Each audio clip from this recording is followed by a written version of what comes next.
get to witness a baptism this morning, and that's really awesome. And if baptism's new to you, I want to explain a little bit about what it is. So before Jesus came about, there was a man named John, and he was baptizing people in water, and he was taking them in a river underneath water and pulling them back out. And there were a lot of questions. They said, "Are you the Messiah? Are you the Savior?" And he's like, "No, I'm preparing the way." And people were a little confused about that. And then Jesus appeared, and Jesus himself was baptized. And that starts in Jesus' life. Like, we're getting ready to study in it's called Advent, the pre-Christmas season, which begins in December. We study the birth of Jesus and kind of the waiting world. But it took a long time before Jesus was baptized. And when he was baptized, something started called his earthly ministry. And that's where the miracles are recorded in the New Testament. And his baptism was this big kind of moment to declare to the world who he was without saying a word. And in that moment, everything changed for us because we began to realize who Jesus really was. For us, when we begin to trust Jesus, we follow in his example of water baptism. In fact, the word baptism itself means to immerse in water or to dunk underwater. And so we go fully in the water and we come up out of the water. There's two things that represents. The picture is being buried as Christ was buried and being raised up again as Christ was raised out of the grave.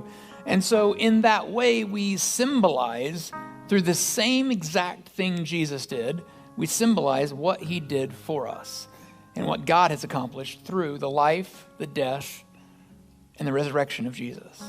Because of the resurrection of Christ, we too have hope that we will live in the resurrected new earth, new heaven, and what God is doing in this world.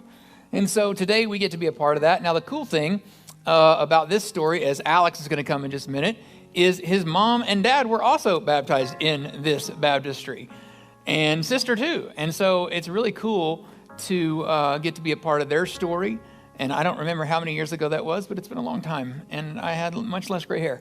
So we're really excited to welcome Alex today. So Alex, do you want to come on up here and I'll help you get in?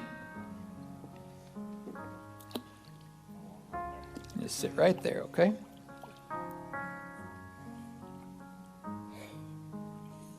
Do that like we said, yeah? All right, perfect. Now, a baptism is a really special time, but at Coffee Creek, it is not completely a solemn time for us. We're usually very quiet until this moment because of recognizing what happens in that moment. But when they come back up out of the water, we want to celebrate because that is someone that has made a decision and is declaring to you without saying a word that their life now is dedicated to Christ and that they want to follow him. They want to identify very closely with him. And so I invite you, if you screamed yesterday for any football teams, to scream equally like that. I invite you to cheer and clap. And we celebrate when they come up out of the water like our team has just won. So if we can celebrate that, we can certainly celebrate this with all the angels in heaven and with God and Jesus as well, celebrating what's happened in Alex's life. All right? Are you ready? All right, cross your arms over. Yeah, there you go. Alex, upon your profession of faith in Jesus Christ as Lord and Savior, I baptize you in the name of the Father, and of the Son, and of the Holy Spirit.